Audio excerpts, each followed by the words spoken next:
16 channels, 15 languages, 26 states, 1,200 plus reporters, 66.9. 1606 പേരാണ് നിലവിൽ ചികിത്സയിലുള്ളത്. 4253 പേർക്കും സമ്പർക്കം മൂലമാണ് ഇന്ന് രോഗബാധയുണ്ടായത്. ഉറവിടമറിയാത്ത 295 പേരുണ്ട്. രോഗബാധ സ്ഥിരീകരിച്ചവരിൽ 26 പേർ ആരോഗ്യപ്രവർത്തകരാണ്. കഴിഞ്ഞ 24 മണിക്കൂറിൽ 65,968 സാമ്പിളുകൾ പരിശോധന നടത്തി. 5,841 പേർ രോഗമുക്തരായി. വ്യാഴാഴ്ച വന്ന കണക്കനുസരിച്ച് ഒരേ സമയം ചികിത്സയിലുള്ള കോവിഡ് രോഗികളുടെ എണ്ണം 60,178 ഇതേ ദിവസം കഴിഞ്ഞ ആഴ്ചയിൽ 63,915 രോഗികളാണ് ഉണ്ടായിരുന്നത്. 3,737 രോഗികളുടെ കുറവാണുണ്ടായത്. ഏകദേശം 5.8% കുറവ് ഒരാഴ്ച കൊണ്ടുണ്ടായി. രോഗവ്യാപനം കുറയുന്ന പ്രവണത തന്നെയാണ് ദൃശ്യമാകുന്നത്. ICMR-ൻ്റെ സെറോ പ്രിവലൻസ് പഠനവുമായി ബന്ധപ്പെട്ട ചില കാര്യങ്ങൾ മുൻപ് വിശദീകരിച്ചതാണ്. കേരളത്തിലാണ് രാജ്യത്ത് ഏറ്റവും കുറച്ച് രോഗികളുണ്ടായിട്ടുള്ളത്. ഇത് വസ്തുനിഷ്ഠമായി അവരുടെ പഠനം വ്യക്തമാക്കിയിട്ടുണ്ട്. ICMR നടത്തിയ പ്രിവലൻസ് പഠനത്തിൽ ഒരു സംസ്ഥാനത്തെയും മുഴുവൻ ജില്ലകളും പഠന വിധേയമാക്കാറില്ല. അത് അവരെ സംബന്ധിച്ചിടത്തോളം സാധ്യമല്ല. അതിനാൽ കേരളത്തിലെ എല്ലാ ജില്ലകളിലും സെറോ പ്രിവലൻസ് പഠനം സർക്കാരിൻ്റെ ഭാഗത്തു നിന്നും ആരംഭിച്ചിട്ടുണ്ട്. അതിൻ്റെ ഭാഗമായ സാമ്പിൾ കളക്ഷൻ നടന്നുകൊണ്ടിരിക്കുകയാണ്. പഠനത്തിൻ്റെ അന്തിമ ഫലങ്ങൾ വൈകാതെ ലഭ്യമാകും. കേരളത്തിലുണ്ടായ കോവിഡ് വ്യാപനത്തെക്കുറിച്ച് സമഗ്രമായ ചിത്രം ലഭിക്കാൻ ഈ പഠനം സഹായിക്കും. മറ്റ് സംസ്ഥാനങ്ങളുമായി താരതമ്യപ്പെടുത്തുമ്പോൾ രോഗവ്യാപനം കുറഞ്ഞ തോതിലും കാലതാമസമെടുത്തുമാണ് കേരളത്തിലുണ്ടായതെങ്കിലും കഴിഞ്ഞ കുറച്ച് മാസങ്ങളിൽ അതിനു മുൻപുള്ള മാസങ്ങളേക്കാൾ കൂടിയ നിരക്കിൽ രോഗം വ്യാപിച്ചു എന്ന് നാം കണ്ടതാണ്. നമ്മുടെ നിയന്ത്രണങ്ങളിലുണ്ടായ ഇളവുകൾ അതിന് കാരണമായിട്ടുണ്ടാകാം. അക്കാര്യത്തിൽ വ്യക്തിപരവും സാമൂഹികവുമായ സുരക്ഷിതത്വത്തെ മുൻനിർത്തി കർശനമായ ജാഗ്രത പുലർത്താനുള്ള ഉത്തരവാദിത്വം നാം ഓരോരുത്തരും ഏറ്റെടുക്കണം. രോഗം പിടിപെടാത്ത ഒരുപാട് ആളുകളാണ് കേരളത്തിലുള്ളത്. അതുകൊണ്ട് തന്നെ ഈ നിയന്ത്രണങ്ങൾ പാലിക്കാതെ നമുക്ക് മുൻപോട്ട് പോകാനാവില്ല. രോഗത്തെ പ്രതിരോധിക്കാനുള്ള ഏറ്റവും പ്രധാന മാർഗങ്ങളിലൊന്നാണ് വാക്സിനേഷൻ. വാക്സിനേഷൻ സർക്കാർ തലത്തിൽ മുന്നോട്ട് പോയിക്കൊണ്ടിരിക്കുകയാണ്. വാക്സിൻ ലഭ്യമാകുന്ന മുറക്ക് അത് സ്വീകരിക്കാൻ എല്ലാവരും സന്നദ്ധരാകേണ്ടതുണ്ട്. ഇക്കാര്യത്തിൽ അനാവശ്യമായ ആശങ്കകൾ ഉണ്ടാകേണ്ടതില്ല. വാക്സിനേഷൻ കൂടുതൽ വേഗത്തിൽ എല്ലാവർക്കും ലഭ്യമാക്കാനുള്ള ശ്രമങ്ങൾ സർക്കാർ നടത്തി വരികയാണ്. ഇതുമായി ബന്ധപ്പെട്ട് കേന്ദ്ര സർക്കാരിനെയും ബന്ധപ്പെടുന്നുണ്ട്. കേരളത്തിൻ്റെ വൈദ്യുതി പ്രസരണ മേഖലയിൽ കുതിച്ചുചാട്ടമുണ്ടാക്കുന്ന തമിഴ്നാട്ടിലെ പുഗലൂരിൽ നിന്നും തൃശ്ശൂർ വരെയുള്ള HVDC ലൈൻ പ്രവർത്തനക്ഷമമായിരിക്കുന്നു. കഴിഞ്ഞ ദിവസം പ്രധാനമന്ത്രി തന്നെ അതിൻ്റെ ഉദ്ഘാടനം നിർവഹിച്ചു. കേന്ദ്ര പൊതുമേഖലാ സ്ഥാപനമായ PGCILൻ്റെ നേതൃത്വത്തിൽ ഏറ്റെടുത്ത പദ്ധതി നിർമ്മാണം ആരംഭിച്ചത് 2017 സബ്സ്റ്റേഷൻ നിർമ്മിക്കുന്നതിനാവശ്യമായ സ്ഥലം കാർഷിക സർവകലാശാലയിൽ നിന്ന് ലഭ്യമാക്കുന്നതിനും ലൈൻ നിർമ്മാണവുമായുണ്ടായ തടസ്സങ്ങൾ പരിഹരിക്കുന്നതിനും സംസ്ഥാന സർക്കാർ ഫലപ്രദമായി ഇടപെട്ടു. അതുകൊണ്ടാണ് പദ്ധതി സമയബന്ധിതമായി പൂർത്തിയാക്കാൻ കഴിഞ്ഞത്. ഈ പദ്ധതി മുഖാന്തരം സംസ്ഥാനത്തിൻ്റെ വൈദ്യുതി ഇറക്കുമതി ശേഷിയിൽ 2000 മെഗാവാട്ട് കൂടി കൂട്ടിച്ചേർക്കാൻ കഴിഞ്ഞു എന്നത് ഏറെ പ്രധാനപ്പെട്ട ഒരു നേട്ടമാണ്. ഇതോടൊപ്പം കാസർകോട്ടുള്ള സോളാർ പാർക്കിൽ അമ്പലത്തറയിൽ 50 മെഗാവാട്ട് നിലയം 2018 പൂർത്തിയായിരുന്നു. ഇപ്പോൾ പൈവളികയിൽ കൂടി 50 മെഗാവാട്ട് നിലയം പൂർത്തിയായിരിക്കുന്നു. കേരളത്തിൽ സോളാർ പാർക്ക് ആരംഭിക്കുന്നതിന് ഭൂമിയുടെ ലഭ്യത ഒരു വെല്ലുവിളി ഉയർത്തിയിരുന്നു. എങ്കിലും ഇച്ഛാശക്തിയോടെയുള്ള നമ്മുടെ ഇടപെടലാണ് അത്തരം പ്രതിസന്ധികളെ തരണം ചെയ്ത് ഇത് യാഥാർത്ഥ്യമാക്കാൻ സഹായിച്ചത്. ഈ സർക്കാർ അധികാരത്തിൽ വന്ന ശേഷം തിരുവനന്തപുരം നഗരത്തെ സ്മാർട്ട് സിറ്റി മിഷൻ്റെ ഭാഗമാക്കാൻ പ്രത്യേക ശ്രദ്ധ ചെലുത്തിയതിനെ തുടർന്നാണ് 2017 ജൂണിൽ 3ാം റൗണ്ടിലെ ഏറ്റവും ഉയർന്ന മാർക്ക് കരസ്ഥമാക്കിക്കൊണ്ട് കേരളത്തിൻ്റെ തലസ്ഥാന നഗരം സ്മാർട്ട് സിറ്റി പദ്ധതിയുടെ ഭാഗമായത്. കോർപ്പറേഷനും സംസ്ഥാന സർക്കാരും കേന്ദ്രവും കൂടെ ചേർന്ന് 1135 കോടി രൂപയുടെ പ്രവൃത്തികളാണ് തിരുവനന്തപുരം നഗരത്തിൽ സ്മാർട്ട് സിറ്റി പദ്ധതിയുടെ ഭാഗമായി നടപ്പാക്കുന്നത്. അതിൽ 1068 കോടി 40 ലക്ഷം രൂപയുടെ പദ്ധതികളുടെ ടെൻഡർ നൽകിയിട്ടുമുണ്ട്. തിരുവനന്തപുരം നഗരത്തിലുള്ള 37 കിലോമീറ്റർ റോഡുകളെ 427 കോടി രൂപ ചെലവിട്ട് സ്മാർട്ട് റോഡുകളാക്കുകയാണ്. നടപ്പാതയും സൈക്കിൾ ട്രാക്കും ഉൾപ്പെടെ ഉൾക്കൊള്ളിച്ചുകൊണ്ട് റോഡുകളെ കൂടുതൽ സൗകര്യപ്രദമാക്കാനും CCTVകൾ സ്ഥാപിച്ച് പൊതുജനങ്ങളുടെ സുരക്ഷ ഉറപ്പുവരുത്താനുമാണ് ലക്ഷ്യമിടുന്നത്. ആധുനിക ഗതാഗത സൗകര്യങ്ങളുടെ നഗരമാക്കി തിരുവനന്തപുരത്തെ മാറ്റി തീർക്കാൻ ഉതകുന്ന നടപടിയാണിത്.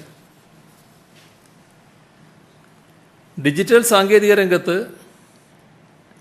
ഏറ്റവും മികച്ച വിദ്യാഭ്യാസ സൗകര്യങ്ങളൊരുക്കി രാജ്യത്തെ ആദ്യത്തെ ഡിജിറ്റൽ സർവകലാശാലയായ Kerala university of digital sciences innovation and technology ഇന്ന് പ്രവർത്തനം ആരംഭിച്ചു. ബഹുമാനായ കേരള ഗവർണറാണ് അതിൻ്റെ ഉദ്ഘാടനം നിർവഹിച്ചത്. കേരള സർക്കാർ 2 പതിറ്റാണ്ട് മുൻപ് സ്ഥാപിച്ച Indian institute of information technology and management കേരളയുടെ പദവി ഉയർത്തിയാണ് ഡിജിറ്റൽ സർവകലാശാല സ്ഥാപിച്ചിരിക്കുന്നത്. തിരുവനന്തപുരത്ത് മംഗലപുരത്തുള്ള ടെക്നോസിറ്റിയിലെ 10 ഏക്കർ സ്ഥലത്താണ് ഡിജിറ്റൽ സർവകലാശാലയുടെ ആസ്ഥാനം. സാധാരണക്കാരുടെ കുട്ടികൾക്ക് കുറഞ്ഞ വിലക്ക് ലാപ്ടോപ്പ് നൽകുന്ന വിദ്യാശ്രീ പദ്ധതിക്ക് ഇന്നലെ തുടക്കം കുറിച്ചു. ഓൺലൈൻ പഠനം സാർവത്രികമായ സാഹചര്യത്തിലാണ് ലാപ്ടോപ്പ് കുറഞ്ഞ വിലക്ക് ലഭ്യമാക്കാൻ നടപടിയെടുത്തത്.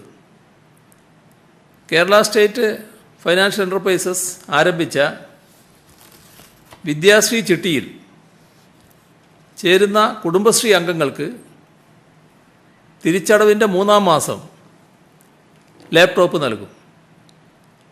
കുറഞ്ഞത് 10 ലക്ഷം കുടുംബങ്ങളിലെ കുട്ടികൾക്ക് ഇതിൻ്റെ പ്രയോജനം ലഭ്യമാകും. പ്രളയത്തിൽ തകർന്നതും മുഖ്യമന്ത്രിയുടെ തദ്ദേശ റോഡ് പുനരുദ്ധാരണ പദ്ധതിയിൽ ഉൾപ്പെടുത്തിയതുമായ 1000-ലധികം റോഡുകളുടെ നിർമ്മാണം റെക്കോർഡ് വേഗത്തിൽ പൂർത്തിയാക്കിയിരിക്കുന്നു. 5000 റോഡുകളിൽ 1013 റോഡുകളുടെ നിർമ്മാണമാണ് പൂർത്തിയായിട്ടുള്ളത്. ബാക്കി വരുന്ന റോഡുകളുടെ നിർമ്മാണം ദ്രുതഗതിയിൽ പുരോഗമിക്കുന്നു. 1000 കോടി രൂപയുടെ റോഡ് നിർമ്മാണമാണ് മുഖ്യമന്ത്രിയുടെ തദ്ദേശ റോഡ് പുനരുദ്ധാരണ പദ്ധതിയിൽ ഉൾപ്പെടുത്തിയിട്ടുള്ളത്. അതിൽ 3878 പ്രവൃത്തികൾ ടെൻഡർ നടപടികൾ പൂർത്തിയാക്കി നിർമ്മാണം പുരോഗമിക്കുകയാണ്. ഈ പദ്ധതിയുടെ ഭാഗമായി 401 തദ്ദേശ സ്വയംഭരണ സ്ഥാപനങ്ങളിലായാണ് ഇപ്പോൾ 1013 റോഡുകളുടെ നിർമ്മാണം പൂർത്തിയാക്കിയിരിക്കുന്നത്. പ്രളയകാലത്ത് തകർന്ന 1000 കിലോമീറ്റർ റോഡുകളും 100-ലധികം പാലങ്ങളും ഇതിനകം അറ്റകുറ്റപ്പണികൾ പൂർത്തീകരിച്ച് ഗതാഗതയോഗ്യമാക്കാൻ സർക്കാരിന് സാധിച്ചിട്ടുണ്ട്.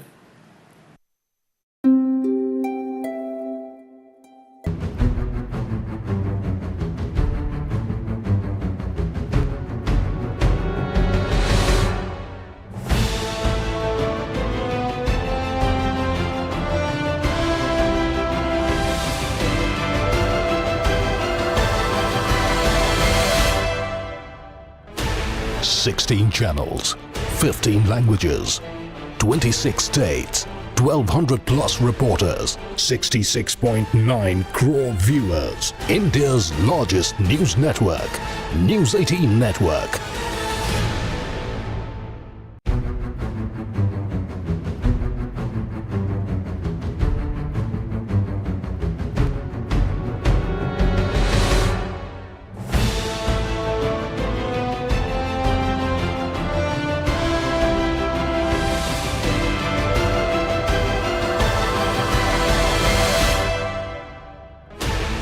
Sixteen channels, 15 languages, 26 states, 1200 plus reporters, 66.9 crore viewers. India's largest news network, News 18 Network.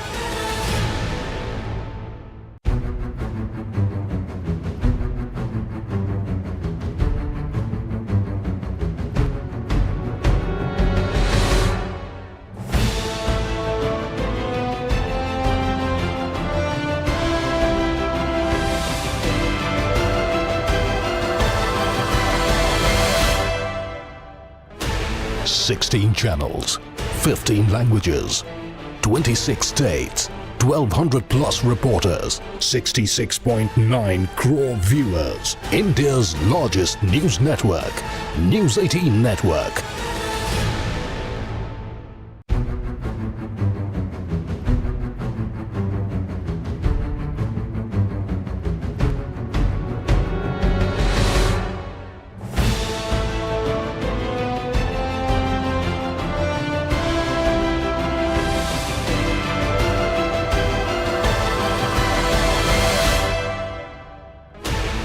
Sixteen channels, 15 languages, 26 states, 1200 plus reporters, 66.9 crore viewers. India's largest news network, News 18 Network.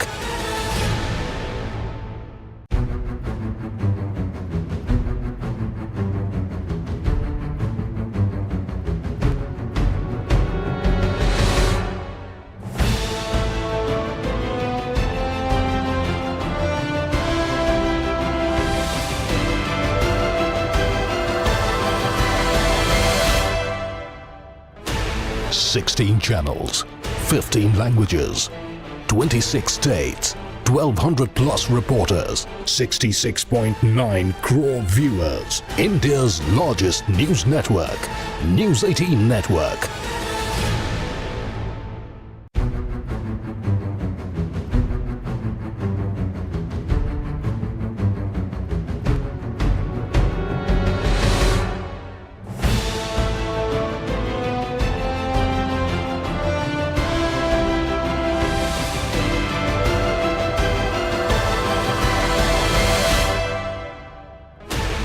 Sixteen channels, 15 languages, 26 states, 1200 plus reporters, 66.9 crore viewers. India's largest news network, News 18 Network.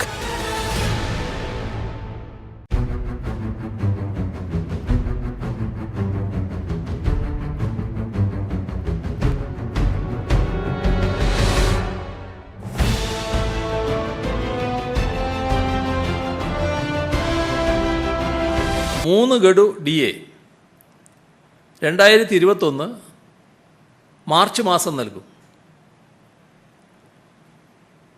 അതോടൊപ്പം ശമ്പള പരിഷ്കരണത്തിൻ്റെ പ്രശ്നം KSRTC ജീവനക്കാർ ഗൗരവമായി കാണുന്ന പ്രശ്നമാണ്. അത് ന്യായമായ പ്രശ്നമാണ് എന്ന് തന്നെയാണ് സർക്കാരും കാണുന്നത്. അപ്പോൾ അതുമായി ബന്ധപ്പെട്ട് 2016 മുതൽ അർഹമായ ശമ്പള പരിഷ്കരണത്തിൻ്റെ ചർച്ച ആരംഭിക്കും. 2021 ജൂൺ മാസം മുതൽ ശമ്പള പരിഷ്കരണം പ്രാബല്യത്തിലാകും. ഇപ്പോഴത്തെ സാമ്പത്തിക അവസ്ഥയിൽ ഒഴിഞ്ഞുകിടക്കുന്ന മുഴുവൻ തസ്തികയിലും സ്ഥാനക്കയറ്റം നൽകൽ പ്രയാസമാണ്. എന്നാൽ സ്ഥാനക്കയറ്റം വേണം എന്നത് ജീവനക്കാരുടെ പൊതുവായൊരു ആവശ്യമാണ്. അത് പരിഗണിച്ചുകൊണ്ട് എല്ലാ തലങ്ങളിലും ഒഴിഞ്ഞുകിടക്കുന്ന തസ്തികയുടെ 10% സ്ഥാനക്കയറ്റം നൽകുന്നത് പരിഗണിക്കും. ആശ്രിത നിയമനത്തിന് അർഹതയുള്ളവരെ ഡ്രൈവർ കണ്ടക്ടർ വിഭാഗത്തിൽ ഒഴിവുള്ള തസ്തികയിലേക്ക് പരിഗണിക്കും. ജീവനക്കാരുടെ ശമ്പള റിക്കവറികൾ ബാങ്കുകൾ, LIC, കോപ്പറേറ്റീവ് ബാങ്കുകൾ, KSFE തുടങ്ങിയ സ്ഥാപനങ്ങളിലേക്ക് അടക്കുന്നതിനുള്ള ഇനത്തിൽ 30/6/2020 കണക്ക് പ്രകാരം 2016 മുതൽ കുടിശ്ശികയുള്ള 225 കോടി രൂപ ഈ വർഷം തന്നെ നൽകും. ഇത് ബജറ്റ് പ്രസംഗത്തിൽ ധനമന്ത്രി വ്യക്തമാക്കിയിട്ടുള്ളതാണ്. അത് ഈ വർഷം തന്നെ നടപ്പാക്കും.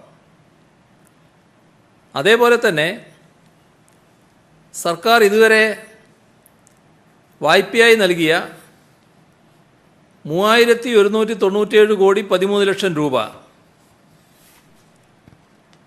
ഇക്വിറ്റിയായി മാറ്റണമെന്നും അതിന്മേലുള്ള പലിശയും പിഴപ്പലിശയും ചേർന്ന 961,79,00,000 രൂപ എഴുതിത്തള്ളണമെന്നുമുള്ള ആവശ്യം തത്വത്തിൽ അംഗീകരിച്ചതാണ്. അപ്പോൾ സർക്കാർ തത്വത്തിൽ അംഗീകരിച്ച കാര്യം വ്യക്തമാക്കുകയാണ്. ഇതോടൊപ്പം നേരത്തെ പ്രഖ്യാപിച്ചതാണ്, ഇവിടെ LNG, CNG ഇലക്ട്രിക് ബസ്സുകൾ നേരത്തെ ഇറക്കുന്നതിൻ്റെ ഭാഗമായി KSRTCയുടെ കീഴിൽ KSRTC സ്വിഫ്റ്റ് എന്ന സ്വതന്ത്ര കമ്പനി രൂപീകരിച്ച് പ്രവർത്തിക്കുന്നതിന് ഉത്തരവായിട്ടുണ്ട്. കിഫ്ബിയുടെ വായ്പയാണ് ഇതിന് ലഭ്യമാക്കുക. അതിൻ്റെ പ്രവർത്തനം ഉടൻ ആരംഭിക്കും. വേറൊരു പ്രശ്നം, പിരിച്ചുവിട്ട താൽക്കാലിക വിഭാഗം ഡ്രൈവർ, കണ്ടക്ടർമാർ. ഇവരുടെ കൂട്ടത്തിൽ 10 വർഷത്തിന്മേൽ സർവീസുള്ള അർഹതയുള്ളവരെ ആദ്യഘട്ടമായി KURTCയിൽ സ്ഥിരപ്പെടുത്തും. ബാക്കി 10 വർഷത്തിൽ താഴെ സർവീസുള്ളവരെ ഘട്ടം ഘട്ടമായി KSRTC സ്വിഫ്റ്റിൽ താൽക്കാലിക അടിസ്ഥാനത്തിൽ പുനരധിവസിപ്പിക്കും. ഈ പരിപാടി നിങ്ങൾക്കായി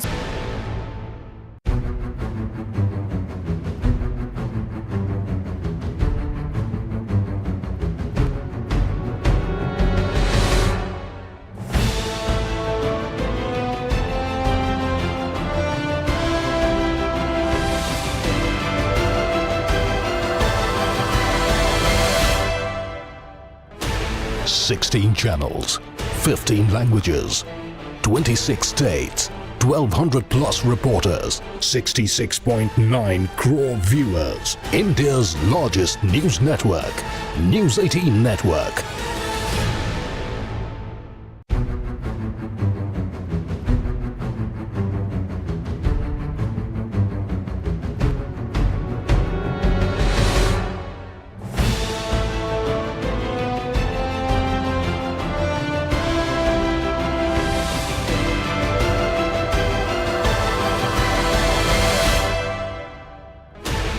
$16 channels, 15 languages, 26 states, 1,200 plus reporters, 66.9 crore viewers.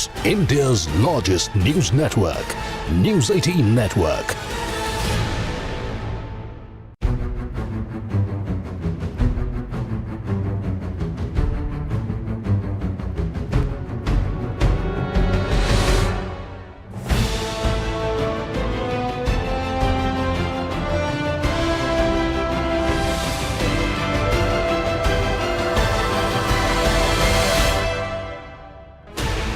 $16 channels, 15 languages, 26 states, 1,200 plus reporters, 66.9 crore viewers. India's largest news network, News 18 Network.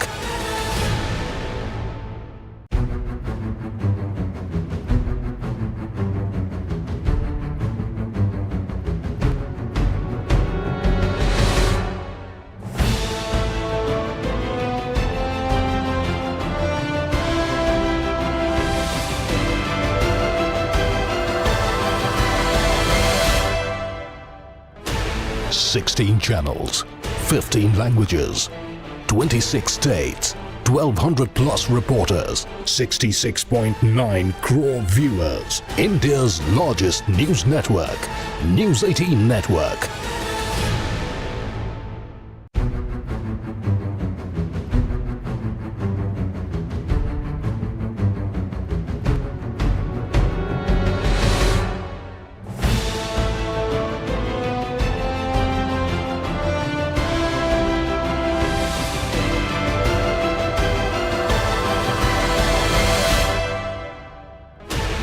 $16 channels, 15 languages, 26 states, 1,200 plus reporters, 66.9 crore viewers.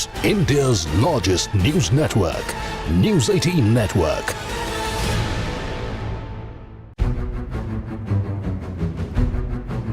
പ്രചരണം നടത്തി അവരുടെ മനസ്സിനെ സർക്കാരിനെതിരാക്കി തിരിച്ചുവിടാം എന്ന വ്യാമോഹം നടപ്പാകുന്നതല്ല. മത്സ്യമേഖലയിൽ കൃത്യമായ നയം രൂപീകരിച്ചിട്ടുണ്ട്. ആ നയം നടപ്പാക്കുകയും ചെയ്യുന്ന സർക്കാരാണിത്.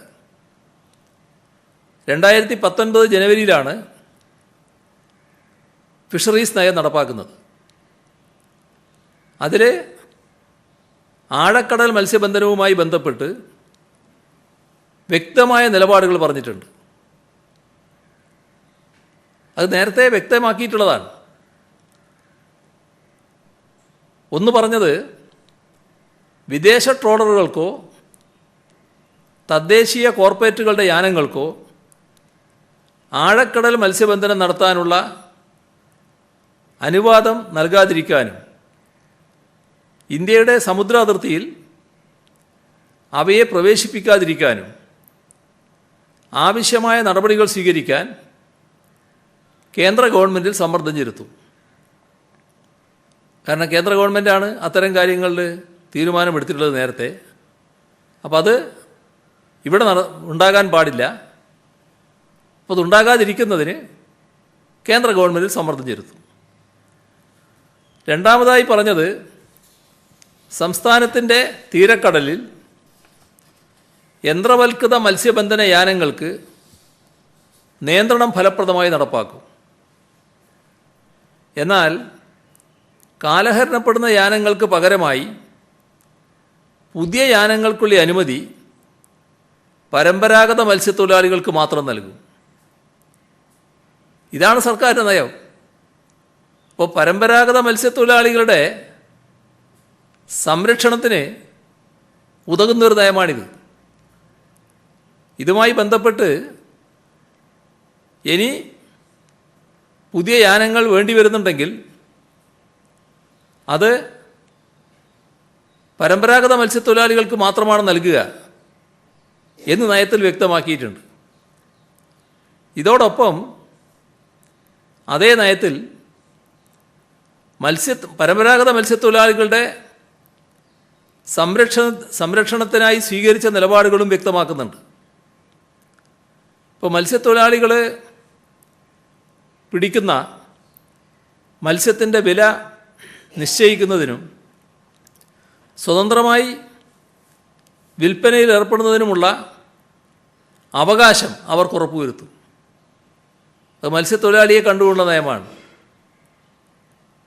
ഏതെങ്കിലും കോർപ്പറേറ്റുകൾക്ക് മത്സ്യത്തൊഴിലാളികളെ തീരെഴുതി കൊടുക്കുക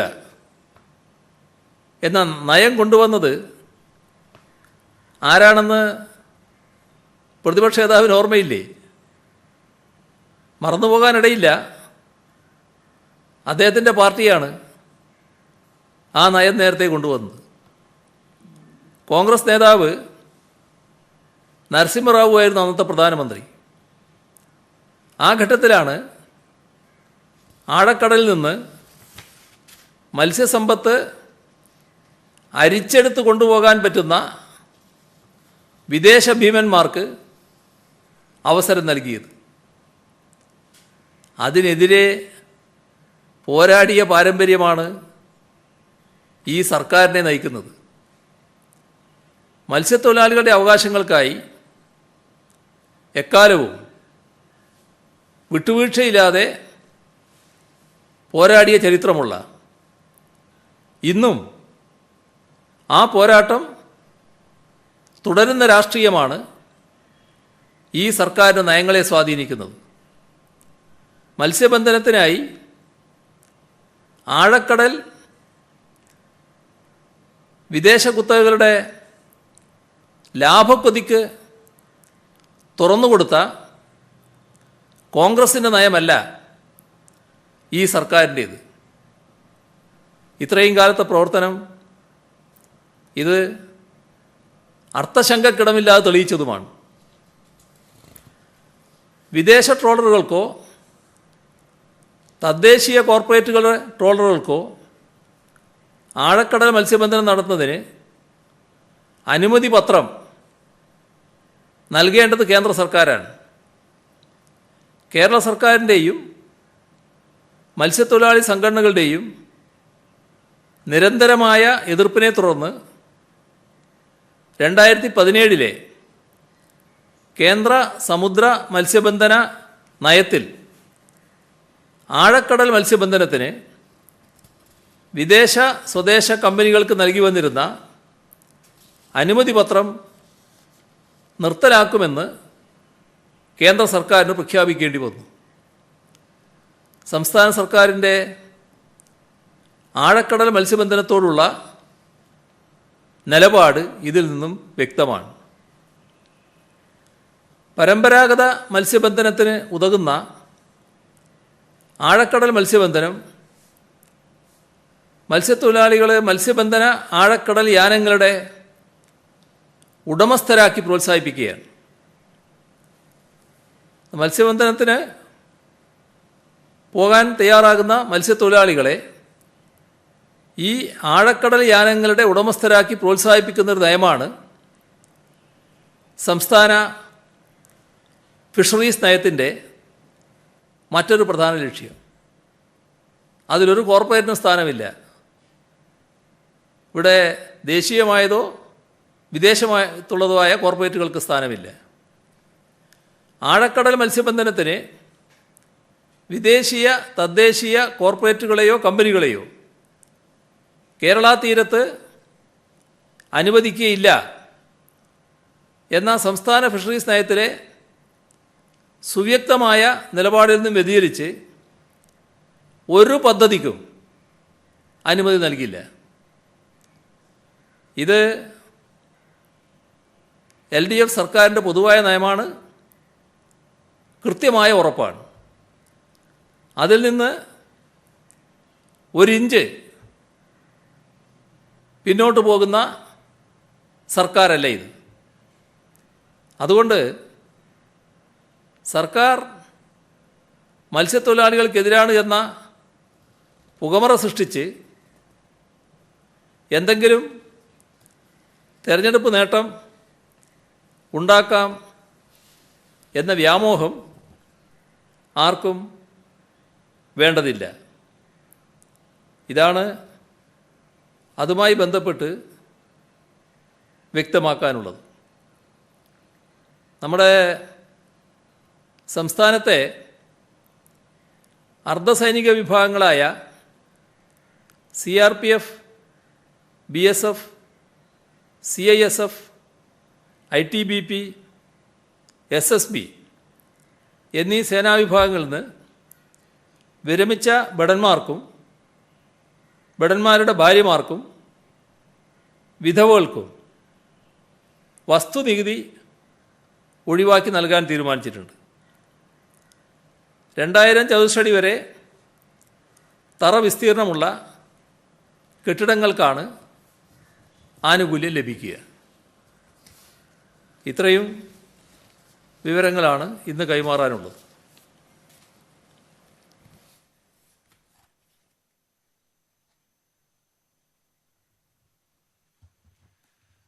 CM, ഈ ആഴക്കടൽ മത്സ്യബന്ധനം വിദേശ കമ്പനികളുമായി തീരരുതില്ലെന്ന് പറയുമ്പോഴും ഈ EMCCയുമായി ഉണ്ടാക്കിയ 2 ധാരണാപത്രത്തിൽ അങ്ങ് ഒരു വിശദീകരണം. ഈ അസന്റ് നിക്ഷേപ സംഗമത്തിലാണ് EMCCയും വ്യവസായ വകുപ്പും തമ്മിൽ ഒരു ധാരണാപത്രം ഒപ്പിട്ടത്. അതിൻ്റെ തുടർച്ചയായി അങ്ങയുടെ വകുപ്പിന് കീഴിലുള്ള ഇൻലൻഡ് ആൻഡ് നാവിഗേഷൻ കോർപ്പറേഷനും ഈ EMCCയുമായി ട്രോളർ ഉണ്ടാക്കാനും മറ്റൊരു ധാരണാപത്രം ഒപ്പിട്ടു. അത് രണ്ടും പിന്നെ എന്തിനാന്നുള്ളൊരു ചോദ്യം പ്രസക്തമല്ലേ? ഈ Kerala shipping inland navigation corporation എന്ന് പറയുന്ന ആ കോർപ്പറേഷൻ ഒരു പൊതുമേഖലാ സ്ഥാപനമാണ്. ഇവിടെ നമ്മൾ കാണേണ്ടത് സംസ്ഥാന സർക്കാരോ സർക്കാരിൻ്റെ ഏതെങ്കിലും വകുപ്പോ ഇതുവരെ ഒരു MOU ഒപ്പിട്ടിട്ടില്ല, കരാറിൽ ഏർപ്പെട്ടിട്ടുമില്ല. ഈ ഏതെങ്കിലും ഒരു കമ്പനിയോ പൊതുമേഖലാ സ്ഥാപനമോ ഇങ്ങനെ എന്തെങ്കിലും ചെയ്തിട്ടുണ്ടെങ്കിൽ അത് പിന്നീടാണ് സർക്കാരിൻ്റെ പരിഗണനയ്ക്ക് തന്നെ വരിക. അങ്ങനെ വരുമ്പോഴാണ് നിയമപരവും നയപരവുമായ എല്ലാ പരിശോധനയും നടത്തുക. അതിനനുസരിച്ച് മാത്രമേ തീരുമാനമെടുക്കുകയുള്ളൂ. സർക്കാർ അറിയാതെ KSIDC ആണ് MOU സൈൻ ചെയ്തത്. വ്യവസായ വകുപ്പോ അങ്ങയോ സർക്കാർ അറിയാതെ MOU ഒപ്പിടുവോ? മാത്രമല്ല, ഈ ട്രോളർ ഉണ്ടാക്കുക എന്നുള്ളതും ഒരു KSINL നാവിഗേഷൻ വകുപ്പ് മാത്രം ഒറ്റയ്ക്കൊരു തീരുമാനം എടുക്കാൻ കഴിയുമോ CM? അല്ല, ഇതിൽ നമ്മൾ കാണേണ്ടത് KSIDCയുടെ അടുത്ത് അവർ എത്തിപ്പെടുന്നത് നേരത്തെ നടന്ന ഒരു ശ്രമത്തിൻ്റെ ഭാഗമായിട്ടാണ്. അതായത് ഈ ആലപ്പുഴ ജില്ലയിൽ ഒരു mega marine food park KSIDC ആരംഭിച്ചു.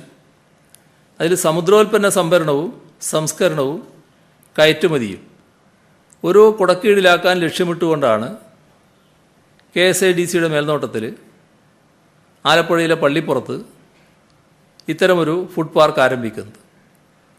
അപ്പോൾ പള്ളിപ്പുറത്തെ ഇൻഡസ്ട്രിയൽ ഗ്രോത്ത് സെൻറ്ററിലാണ് ഈ പാർക്ക്. അവിടെ ഈ കമ്പനി സ്ഥലം അനുവദിക്കാൻ 2020 ഒക്ടോബർ 30 അപേക്ഷ നൽകിയിരുന്നു. അതിൻ്റെ ഭാഗമായി KSIDC അവർക്കൊരു മറുപടി നൽകിയിരുന്നു.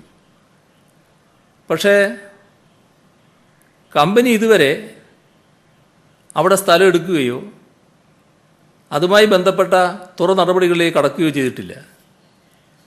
അപ്പോൾ ഇതെല്ലാം ഒരു സാധാരണ നടപടിക്രമത്തിൻ്റെ ഭാഗമായി ഉണ്ടാകുന്ന ഒരു കാര്യം മാത്രമാണ്. അതും ആഴക്കടൽ മത്സ്യബന്ധനവുമായിട്ടൊരു ബന്ധവുമില്ല. ഒരു ഫുഡ് പാർക്കിൽ ഉള്ളൊരു പ്രോജക്റ്റ് ആരംഭിക്കുന്നതിൻ്റെ ഭാഗമായി KSIDC സമീപിച്ചു എന്ന് മാത്രമേ കാണേണ്ടതായിട്ടുള്ളൂ.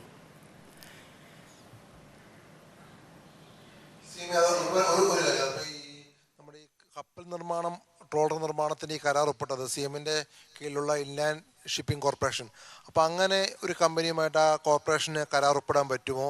ഒരു വിദേശ കമ്പനിക്ക് ട്രോളർ ഉണ്ടാക്കാൻ കരാർ ഒപ്പിടാൻ പറ്റുമോ? അങ്ങനെ നിയമപരമായ പ്രശ്നങ്ങളല്ലോ ഇപ്പോൾ കണ്ടത് അതല്ലേ ഞാൻ ആദ്യം പറഞ്ഞത്. അവർക്ക് അങ്ങനെ കരാർ ഒപ്പിട്ടാലും അത് നടപ്പാക്കേണ്ട ഘട്ടം വരുമ്പോൾ സർക്കാരിനെ അറിയിക്കണം. സർക്കാരിനെ അറിയിച്ചുകൊണ്ട് മാത്രമേ ഒപ്പിടാവൂ എന്നില്ല. അപ്പോൾ അതിൻ്റെ ഭാഗമായി ഇപ്പോൾ അത് അവർ നടപടികൾ എടുത്തിട്ടുണ്ട്. പക്ഷേ സർക്കാരിൻ്റെ ഭാഗത്ത് ആ ശ്രദ്ധയിൽ അപ്പോൾ പെടുത്തിയിരുന്നില്ല. സർക്കാർ അറിഞ്ഞിട്ടില്ല. സർക്കാരിൻ്റെ ശ്രദ്ധയിലും അത് പെട്ടിട്ടില്ല. ഈ മന്ത്രിയായ ആൾ അറിഞ്ഞില്ല എന്ന് മാത്രമല്ല, ബന്ധപ്പെട്ട സെക്രട്ടറി തന്നെ അറിഞ്ഞിട്ടില്ല എന്നാണ് തോന്നുന്നത്. പക്ഷേ ഫെബ്രുവരി 3 PRD റിലീസ് ഉണ്ടായിരുന്നു. ഇപ്പം മത്സ്യബന്ധന മേഖല, ആഴക്കടൽ മത്സ്യബന്ധനത്തിന് ഈ ഒരു കരാർ വലിയ നേട്ടമാണെന്ന് പറഞ്ഞ് PRD തന്നെ റിലീസ് ഇറക്കിയിരുന്നു. അപ്പം ആ PRD റിലീസാണ് ഇപ്പോൾ പ്രതിപക്ഷവും ആയുധമാക്കുന്നത്.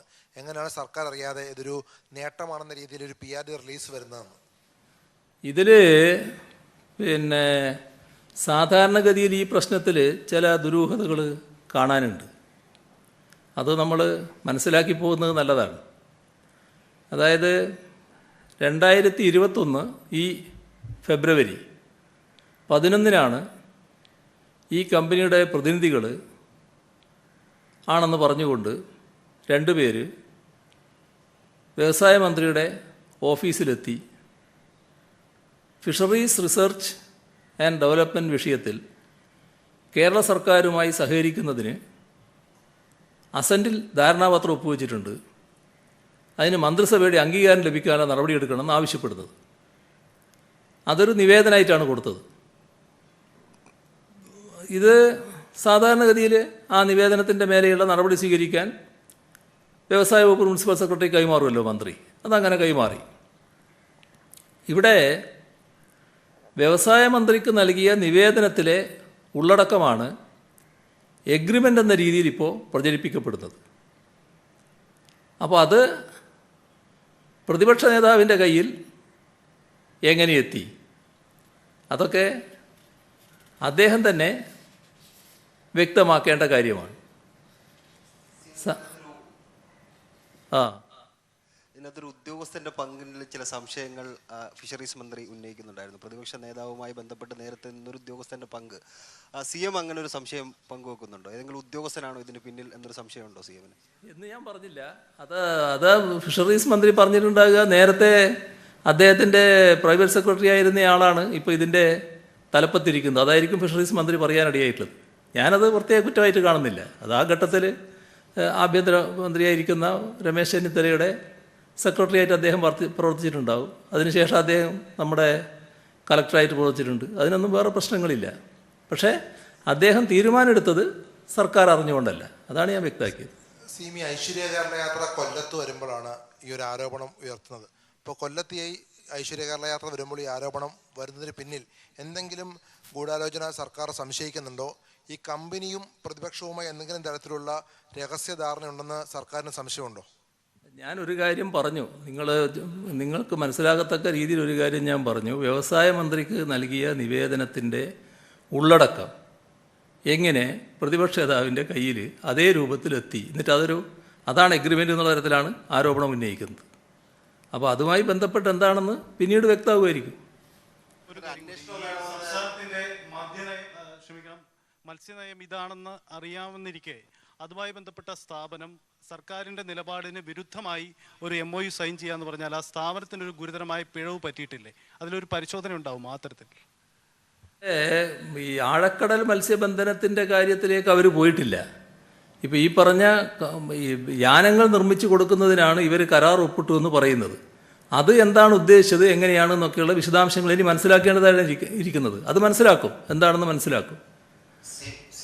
നിലവിലൊരു ധാരണാപത്രം ഉണ്ടല്ലോ, അത് വേണ്ട എന്ന് വെക്കും. അങ്ങനെ വല്ല തീരുമാനം ഉണ്ടോ സംസ്ഥാന സർക്കാരിൻ്റെ ഭാഗത്ത്? അല്ല, നമ്മൾ കാണേണ്ടത് ഈ അസെൻറ്റ് പോലുള്ള ഒരു മഹാസംഗമം നടക്കുമ്പോൾ പലരും ഞങ്ങൾ ഇന്നതിനൊക്കെ തയ്യാറാണെന്ന് പറഞ്ഞുകൊണ്ട് അതിന് തയ്യാറായി മുന്നോട്ട് വരും. അപ്പോൾ അതിന് തയ്യാറുള്ളവർ ധാരണാപത്രം ഒപ്പുവെക്കുക എന്ന് പറഞ്ഞാൽ ധാരണാപത്രം ഒപ്പുവെക്കും. ഇതാണ് നടക്കുന്നത്. ഇപ്പോൾ അവിടെ അന്ന് ഉണ്ടായത് ആഗോള നിക്ഷേപ സംഗമത്തിൽ വിവിധ കമ്പനികൾ 117 താൽപ്പര്യപത്രങ്ങൾ വെച്ചു. 34 ധാരണാപത്രങ്ങളുണ്ടായി. ഇതിൽ 7 പദ്ധതികൾ ഇതിനകം നടപ്പായിട്ടുണ്ട്. 2020 ജനുവരി 10 ഇതിൽ 2 പദ്ധതികളിലാണ് ഈ കമ്പനി ധാരണാപത്രം ഒപ്പുവെച്ചതെന്നാണ് പറയുന്നത്. അപ്പോൾ വ്യവസായികളെ ക്ഷണിക്കാനാണ് ഈ പറയുന്ന എസൻറ്റ് നടത്തിയത്. അതിൻ്റെ തുറ നടപടികൾ സ്വാഭാവികമായും ഉണ്ടാകും. ഇപ്പോൾ നിക്ഷേപ സംഗമത്തിൻ്റെ ഘട്ടത്തിൽ തന്നെ എല്ലാ നടപടിക്രമങ്ങളും പൂർത്തിയാക്കാനാകില്ലല്ലോ. ഇപ്പോൾ നമ്മുടെ സംസ്ഥാനത്തിന് പറ്റിയ നിക്ഷേപങ്ങളുണ്ടാവും, പറ്റാത്ത നിക്ഷേപം ഉണ്ടാവും. പറ്റിയ നിക്ഷേപമല്ലാതെ നമ്മൾ സ്വീകരിക്കില്ലല്ലോ. അതേപോലെ തന്നെ അവർ നിക്ഷേപിക്കാൻ ഉദ്ദേശിക്കുന്ന മേഖലയിൽ നമുക്ക് പിന്തുണ നൽകാൻ കഴിയില്ലെങ്കിൽ നമ്മളതിൻ്റെ കൂടെ നിൽക്കില്ലല്ലോ.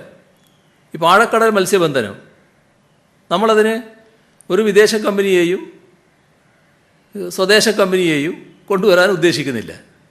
അപ്പോൾ അങ്ങനെ വന്നാൽ നമ്മളതിനെ നിരുത്സാഹപ്പെടുന്ന നിലപാടെടുക്കും. അപ്പോൾ അതിൻ്റെ പരിശോധനയൊക്കെ പിന്നീടേ നടക്കും. ഇതാണതിൽ നമ്മൾ കാണേണ്ടത്. ഗവൺമെൻറ്റിൻ്റെ നയം വ്യക്തമാണ് ഇക്കാര്യത്തിൽ. ആ നയം വെച്ചുകൊണ്ട് മാത്രമേ മുന്നോട്ട് പോകൂ. EMCC കൊടുത്ത നിവേദനം എങ്ങനെ പ്രതിപക്ഷ നേതാവിൻ്റെ കയ്യിൽ എത്തിയെന്ന് അങ്ങ് സംശയിക്കുന്നു. പക്ഷേ ആ നിവേദനത്തിൽ കൃത്യമായി ആരെയൊക്കെ കണ്ടു, ഫിഷറീസ് മന്ത്രിയെ ന്യൂയോർക്കിൽ വെച്ച് കണ്ടു, പിന്നീട് KSIDC നടത്തിയ ഇടപാടുകളെല്ലാം കൃത്യമായി പറയുന്നുണ്ട്. അപ്പോൾ സർക്കാരിൻ്റെ പല വകുപ്പുകളും അറിഞ്ഞുകൊണ്ടുള്ള നീക്കങ്ങൾ ഇതിനകത്ത് ഉണ്ടായിട്ടുണ്ട്. ഈ നിവേദനം ചോർന്നുവെന്നതിനപ്പുറത്തേക്ക് ഈ നടപടികൾ കുറേ മുന്നോട്ട് പോയിട്ടുണ്ട്. CM അല്ലല്ല, ഫിഷറീസ് മന്ത്രിയെ കണ്ടു എന്നുള്ളത് തന്നെ ഒരു തെറ്റായ പ്രചരണമാണല്ലോ. അതിന്ന് ഫിഷറീസ് മന്ത്രി തന്നെ വ്യക്തമാക്കിയല്ലോ. അവരെ ന്യൂയോർക്കിൽ അവർ പോയത് UN-ൻ്റെ ഒരു പരിപാടിയിൽ പങ്കെടുക്കാനാണ്, ഇവരുമായിട്ട് എന്തെങ്കിലും ചർച്ച നടത്താനല്ല. എന്നാൽ മറ്റൊരു വസ്തുതയുള്ളത്, ഇവർ ഫിഷറീസ് മന്ത്രി ഇവിടെ വെച്ച് കണ്ടിട്ടുണ്ടെന്ന് തോന്നുന്നുണ്ട്. അത് അവരിന്ന് പറഞ്ഞ കൂട്ടത്തിലുണ്ട് എന്നാണ് തോന്നുന്നത്. ഒരു കാര്യം നമ്മൾ മനസ്സിലാക്കേണ്ടത്, പല കാര്യങ്ങൾക്കായി പലരും പല ഓഫീസുകളും കയറി വരില്ലേ, പല മന്ത്രിമാരെയും കാണില്ലേ, പലരുമായും അവർ ബന്ധപ്പെടാൻ നോക്കില്ലേ. പക്ഷേ നമ്മളിത് ചെയ്യുന്ന നിലപാട് നമ്മുടെ നയത്തിനനുസരിച്ച് മാത്രമായിരിക്കുമല്ലോ. അതല്ലാത്ത കാര്യങ്ങൾ നമ്മൾ അനുവദിക്കില്ലല്ലോ. അങ്ങനെ എന്തെങ്കിലും നീക്കങ്ങൾ ഉണ്ടായോ എന്നല്ലേ കാണേണ്ടത്. തെറ്റായൊരു നീക്കവും ഉണ്ടായിട്ടില്ല. അതാണ് നമ്മൾ കാണേണ്ട വസ്തുത. ഉദ്യോഗസ്ഥൻ നേരത്തെ പ്രതിപക്ഷ നേതാവിൻ്റെ പ്രൈവറ്റ് സെക്രട്ടറി ആയിട്ടിരുന്നെന്ന് അദ്ദേഹം അങ്ങ് ഇപ്പോൾ പറഞ്ഞല്ലോ. ഈ ഉദ്യോഗസ്ഥൻ്റെ ഭാഗത്തു നിന്ന് എന്തെങ്കിലും വീഴ്ച ഈ സർക്കാർ നയത്തിന് വിരുദ്ധമായി MOU ഒപ്പിടാൻ ഉണ്ടായിട്ടുണ്ടോ എന്ന് സർക്കാർ പരിശോധിക്കുമോ? അങ്ങനെ ഉണ്ടായിട്ടുണ്ടെങ്കിൽ ആ ഉദ്യോഗസ്ഥനെതിരെ നടപടി ഉണ്ടാവുമോ? അല്ല, അതൊന്നും ഇപ്പോൾ പറയേണ്ട ഒരു ഘട്ടമല്ല. ഇതിൽ ഏത് തരത്തിലുള്ള യാനങ്ങളാണ് നിർമ്മിക്കാൻ വേണ്ടി കരാർ ഒപ്പിട്ടത്, അതിൻ്റെ മറ്റ് നടപടിക്രമങ്ങൾ എന്താണ്, അതൊക്കെ പരിശോധിച്ചതിന് ശേഷം മാത്രം പറയേണ്ടതല്ലേ. ആദ്യം തന്നെ ഒരു ഉദ്യോഗസ്ഥനെ നമ്മൾ സംശയത്തിൻ്റെ മുൾമുനയിൽ നിർത്തണ്ടല്ലോ. നമുക്കത് കാര്യങ്ങൾ വിശദമായി മനസ്സിലാക്കാം. അതിനുശേഷം എന്തെങ്കിലും നിലപാടെടുക്കണമെങ്കിൽ എടുക്കാം. ഫിഷറീസ് മന്ത്രി പക്ഷേ അങ്ങനെ ഒരു സംശയം പ്രകടിപ്പിച്ചു. ഉദ്യോഗസ്ഥ തലത്തിൽ നിന്നും പലരും ചോരുന്നു എന്നൊരു അഭിപ്രായം പറഞ്ഞതായി അറിയുന്നു. എങ്ങനെയാണ് പ്രതിപക്ഷ നേതാവിന് ഇത്തരം രേഖകൾ കിട്ടുന്നത്? ഉദ്യോഗസ്ഥ തലത്തിൽ നിന്നും അങ്ങനെ ഈ രേഖകൾ കൈമാറി പോകുന്നതാണോ, ചോർന്നു പോകുന്നതാണോ?